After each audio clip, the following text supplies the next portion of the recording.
You think you're winning when you respond to disrespect with the perfect comeback. You think you're strong when you defend yourself against every attack.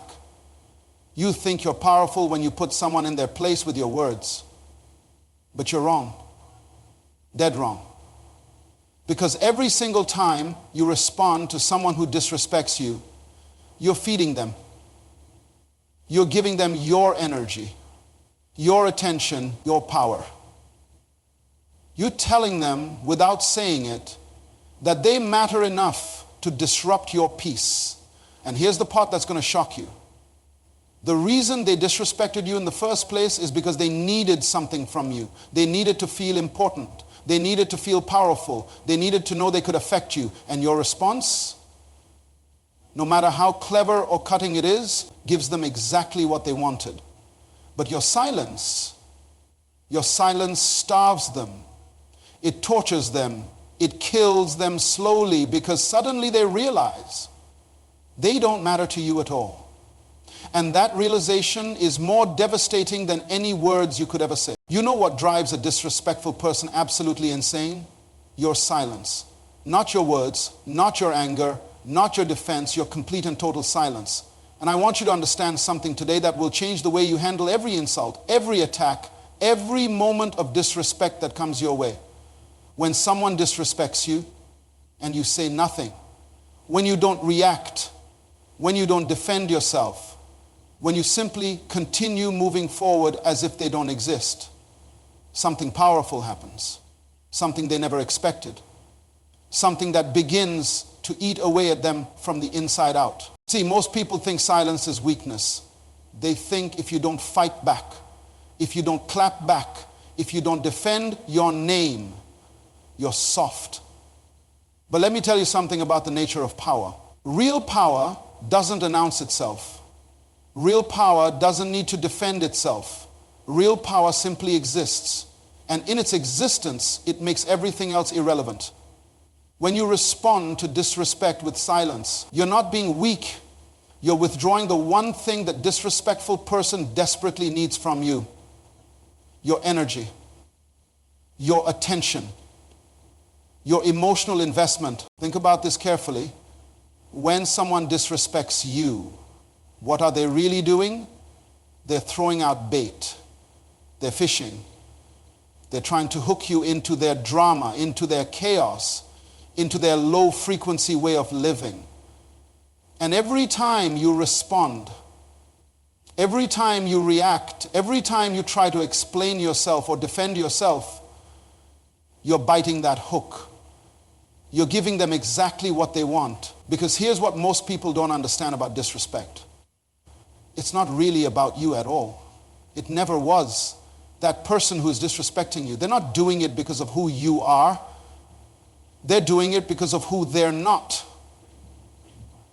They're doing it because something inside them is broken, hurting, dying.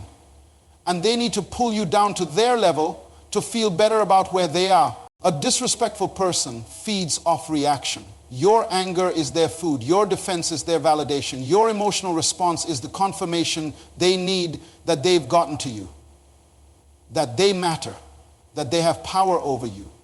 But when you give them nothing, when you meet their noise with absolute silence, you starve them. And I want you to understand what happens to someone who's starving for your reaction. They begin to unravel. They start questioning themselves. They lie awake at night wondering why you didn't respond. They obsess over your silence more than they ever would have obsessed over your words. There was a master craftsman in a town who built the most beautiful furniture anyone had ever seen. His chairs were works of art. His tables were masterpieces. People came from surrounding cities just to purchase something he had made. Now, in this same town, there was another furniture maker. A man who had been in business longer, but whose work was ordinary, unremarkable, forgettable. And as the master craftsman's reputation grew, this other man's jealousy grew with it. He started spreading lies, telling people the master craftsman used cheap materials, saying he stole designs, claiming his furniture would fall apart after a few months. Rumors spread through the town like wildfire. People gossiped. Some even believed the lies. Everyone waited for the master craftsman to respond. They expected him to defend himself, to call out the liar, to fight back. But he never said a word, not one single word. He didn't address the rumors. He didn't defend his reputation. He didn't even acknowledge that anything was happening. He just kept doing what he did best. He woke up every morning, went to his workshop, and created beautiful furniture. He poured his heart into every piece. He perfected his craft. He served his customers with excellence. 6 months passed. The master craftsman's business was thriving more than ever. People who bought his furniture became his best advertisers because the quality spoke for itself. Meanwhile, the man who spread the lies, his business began to crumble. Not because the master craftsman did anything to him, but because while he was busy obsessing over someone else, he neglected his own work, his furniture got worse, his customers left, and eventually he had to close his shop. Do you see what happened there? The silence of the master craftsman wasn't passive. It was the most active thing he could have done. By refusing to enter into the battle, by refusing to waste his energy on defense, he kept his power, he kept his focus, he kept his peace. And in keeping those things, he kept his success. The man who disrespected him destroyed himself, not because of anything the craftsman did to him, but because he couldn't handle being ignored. He couldn't handle the silence. It killed him. When you choose silence after disrespect, you shift the entire power dynamic. You're no longer playing their game. You're not on their chessboard. You've removed yourself from their narrative completely. And that removal, that absence of your participation in their drama, it creates a vacuum. That person who disrespected you, they're suddenly left alone with their own toxicity. They're forced to sit with their own words, their own actions, their own poisonous energy.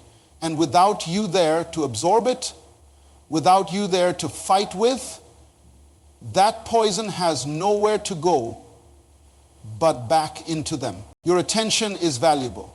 Your emotional energy is precious. Your peace is priceless. And when someone disrespects you, they are essentially asking you to give them these valuable things for free. They want you to spend your attention on their foolishness. They want you to invest your emotional energy into their chaos. They want you to sacrifice your peace for their drama. And every time you respond, you're making that payment. But when you choose silence, you're saying no. You're saying my peace is worth more than your opinion. My energy is too valuable to waste on you. My attention is a gift, and you haven't earned it. Now I need you to understand something fundamental about disrespect. Every single time someone disrespects you, they're actually telling you their story, not yours. They're showing you what's broken inside of them, not what's wrong with you. Because here's the truth that will set you free. Healed people don't hurt people. Whole people don't tear others down. Secure people don't need to disrespect anyone to feel good about themselves when someone comes at you with disrespect, with insults, with attacks on your character. They're really just projecting their own pain onto your peace. They're taking their internal chaos and trying to make it your problem. You see, people who are truly content with their lives don't have time to disrespect others. They're too busy building, creating, growing, loving. But people who are miserable, people who are stuck, people who are dying on the inside, they need to create external drama to distract from their internal disaster. And the moment you understand this, the moment you really grasp this truth, disrespect loses its power over you because you realize it was never about you in the first place. That person attacking you isn't seeing you clearly. They're seeing you through the filter of their own brokenness, their own insecurity, their own fear. But here's where most people make their biggest mistake. When they're disrespected, they immediately feel this overwhelming need to justify themselves, to explain, to make the other person understand, to prove their worth, to defend their character. And this is the trap. The moment you start explaining yourself to someone who's already decided to misunderstand you, you've given them control. You've handed them the remote control to your emotions. You've made them the judge of your worth. And let me tell you something powerful. You don't need anyone's permission to be who you are. You don't need anyone's approval to walk in your purpose. You don't need anyone's understanding to live your truth when you explain yourself to someone who's disrespecting you. You're operating from a place of insecurity. You're saying without words that their opinion matters, that their judgment has weight, that you need them to see you correctly. But silence says something completely different. Silence says, I know who I am, and your opinion doesn't change that. Silence says, I'm so secure in my identity that I don't need you to validate it. Silence says, you're not qualified to judge me. So I won't waste my time trying to help you understand me. There was a small village that depended on one main well for all their water. The man who maintained this well, who kept it clean and functioning, was named Samuel. He was quiet, humble, did his work without seeking recognition.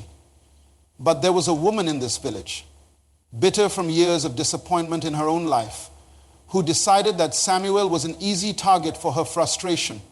She started telling people that Samuel was doing something wrong with the well. She said he was lazy, that he wasn't cleaning it properly. Then her stories got worse. She claimed he was actually putting things in the water to make it unsafe. She said he was trying to harm the village. The rumors spread quickly. People started looking at Samuel with suspicion. Some confronted him, demanding he address the accusations. His friends urged him to defend himself, to call the woman out publicly, to fight back against the lies. But Samuel did something unexpected. He said nothing. He didn't call a village meeting. He didn't confront the woman. He didn't even try to explain himself to those who questioned him. He just kept doing his job. Every morning, he went to the well. He cleaned it thoroughly. He tested the water. He maintained every part of the system with care and precision. He did his work with the same excellence he always had, as if nothing was happening around him. Weeks went by. The woman's accusations grew more elaborate, more dramatic. She was so consumed with her campaign against Samuel that she barely noticed when several families in the village started getting sick, not from the main well, but from a smaller water source on the edge of town that had become contaminated. Samuel, still silent about the accusations against him, immediately went to help. He worked day and night to identify the problem, fix the contamination, and help the sick families. He never mentioned the irony. He never pointed out that the real danger had nothing to do with him. He just served. Eventually, it became clear to everyone what had happened. The main well, Samuel's well, had kept the entire village healthy and safe. The woman's accusations were proven completely false, not by Samuel's words, but by the undeniable evidence of his excellent work. And something else became clear too. While Samuel had been poisoning herself with her own bitterness, her health had declined, her relationships had suffered, her own family had grown distant from her. She had become consumed by her obsession with bringing Samuel down, and in that consumption, she had destroyed her own peace, her own joy, her own life. One evening, that woman came to Samuel. She was broken, crying, barely able to look at him. She apologized, not because Samuel had demanded it, but because his silence had forced her to eventually face herself. She told him that his refusal to fight her had been the most powerful response he could have given, because without him arguing back, she had been left alone with her own voice, hearing how ugly her words sounded, seeing how her lies had isolated her, while his truth had sustained him. This is what your silence does. It removes you from the equation and forces people to deal with themselves. When you don't react, when you don't engage, when you don't try to convince them of your worth, they're left with nothing but their own reflection. And sometimes that reflection is the harshest teacher they'll ever face. Let me tell you what's happening in the mind of someone who disrespects you and gets nothing but silence in return. They're being tortured. And I don't say that lightly. See, when they came at you with their disrespect, they had a script in their head. They expected you to react in a certain way. They expected anger, defense, explanation, some kind of emotional response that would validate their attack and give them the satisfaction of knowing they affected you. But when you give them nothing, when you meet their noise with complete silence, you've broken their script. You've disrupted their entire strategy. And now they don't know what to do. They lie in bed at night replaying the moment. Why didn't they respond? Did they even hear me? Do they not care? Are they above me? The questions torture them. They check to see if you're talking about them to other people. They watch your social media to see if you're bothered. They listen to conversations hoping to hear their name come up. They become obsessed with getting some kind of reaction from you because your silence has created a void that their ego desperately needs to fill. And the longer you stay silent, the bigger that void becomes and the more it consumes them, you see. Disrespectful people are used to getting responses. They're used to drama. They're used to back and forth, to arguments, to conflict. That's their comfort zone. That's where they know how to operate. But silence is foreign territory for them. Silence is a language they don't speak. And when you communicate in silence, you force them into a space where they have no power, no control, no footing. They're suddenly fighting a battle where there's no opponent, throwing punches in the dark, screaming into an empty room. What your silence does is create a mirror without your voice to argue with, without your defense to attack, without your explanation to pick apart. They're left staring at themselves. They hear the echo of their own words coming back to them. They see the ugliness of their own behavior reflected in the stillness of your response. And that mirror, that forced self-reflection, it either breaks them down or wakes them up. Either way, it changes them. Because you can run from many things in life, but you cannot run from yourself. And your silence ensures they're stuck with themselves. There was a teacher named Grace who taught at a school where she was deeply respected by her students and colleagues. She had a gift for connecting with young people, especially those others had given up on. One year, a parent became convinced that Grace was treating her son unfairly. The parent had heard from her son that he was being singled out, punished more harshly than others, humiliated in front of the class. None of it was true. But the parent believed her child without question and decided to wage war against Grace. She demanded meetings with the principal. She wrote lengthy emails full of accusations. She showed up at the school unannounced, causing scenes in the hallway. She called other parents trying to rally them against the teacher. She posted vague messages on social media about teachers who abused their power. Everyone expected Grace to fight back. The principal offered to help her write responses to the emails. Her colleagues encouraged her to defend herself publicly. Her friends told her she had every right to expose the parents' lies. But Grace did something different. She attended every meeting the parent requested. She sat quietly and listened to every accusation. She never interrupted, never argued, never defended herself. When the parent finished speaking, Grace would simply say, "I hear you." And then she would continue teaching with the same excellence she always had. She never talked about the situation with other parents. She never vented on social media. She never tried to turn people against the parent. She just kept loving her students, including the son of the woman who was attacking her. Months went by. Grace's class continued to thrive. Her students, including the one whose mother was causing all the trouble, were learning and growing. The boy himself started to change. His grades improved, his behavior got better, he became more confident, more engaged, and his mother couldn't help but notice. She saw her son excited about school for the first time in years. She heard him talking about how much he respected his teacher. She watched him do his homework without being forced because he actually cared about doing well in Grace's class.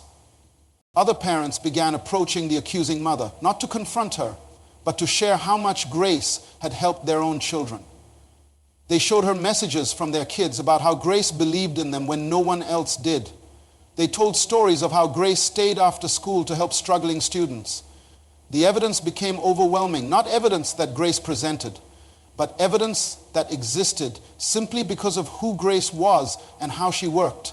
Wonderful. The parent came to Grace's classroom after school. She was shaking, tears streaming down her face. She said she was sorry, that she had been wrong about everything, that she had let her own issues and her son's manipulation blind her to the truth. But what broke her most, what she said she couldn't live with anymore, was how Grace had never fought back. She said that Grace's silence had haunted her, that every time she had thrown accusations and received only quiet dignity in return, she had felt smaller and smaller, that she had been forced to look at herself and she hadn't liked what she saw. Grace's silence hadn't been passive. It had been the most powerful thing she could have done. It had protected her energy, preserved her peace, and ultimately transformed the very person who had tried to destroy her. Because here's what silence does. It creates space for truth to speak. When you're not busy defending yourself, when you're not filling the air with explanations and arguments, the truth has room to breathe. And truth always rises. It always reveals itself. It doesn't need your help. Now let me talk to you about how to live from this place of powerful silence. Because this isn't just a one-time decision. This is a complete shift in how you operate.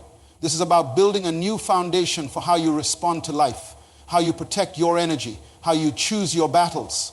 And I need you to understand that silence is not about being passive or letting people walk all over you. Silence is about being so secure in who you are that you don't need to prove anything to anyone. It's about understanding that your response is a choice. And you have the wisdom to know when that choice should be to say nothing at all. Most people live their entire lives reacting. Someone says something, they react. Someone does something, they react. Someone disrespects them, they react. They're like pinball machines, bouncing from one emotional response to another, never in control. Always at the mercy of external circumstances. But when you master the power of silence, you move from reaction to response. And there's a massive difference between the two. A reaction is automatic, emotional, uncontrolled. A response is intentional, thoughtful, powerful. A reaction gives away your power. A response maintains your authority. You need to start seeing your silence as a skill, as a weapon, as a form of currency. Not everyone deserves a response from you. Not every situation requires your engagement. Not every battle is worth fighting, and the wisdom to know the difference. That's what separates people who are constantly drained from people who remain full. Some people will try to provoke you, try to pull you into their chaos. They try to make you defend yourself. And you have to look at that moment as a test. Am I going to give away my peace for this? Am I going to sacrifice my energy for someone who doesn't deserve it? Am I going to let this person dictate my emotional state? When you repeatedly choose silence in the face of disrespect, something powerful happens inside you. You build immunity. Think about how a body builds immunity to disease. It's exposed to something harmful, and instead of being destroyed by it, it develops antibodies. It becomes stronger. It becomes resistant. The same thing happens with your emotional and mental strength. Every time you face disrespect and choose silence, every time you're attacked and you don't react, you're building immunity, you're strengthening your core, you're becoming untouchable in your peace. And eventually, disrespect stops affecting you at all. It bounces off you like rain off a roof. It has nowhere to land because you've become impenetrable. I want you to think about the reputation you're building with your silence. People are watching. They're seeing how you handle disrespect. They're noticing that you don't engage in petty arguments. They're observing that you can't be rattled. They're recognizing that you operate on a different level. And that reputation becomes your protection. Because when people know they can't get a reaction from you, when they understand that their disrespect will be met with silence, most of them stop trying. They move on to easier targets. They look for someone else who will give them the drama they're craving. Your silence becomes a fence around your peace, keeping out anyone who comes with wrong intentions. But your silence does something even more powerful than protecting you. It teaches. It sets a standard. It shows people how to treat you. See, people will treat you exactly how you allow them to treat you.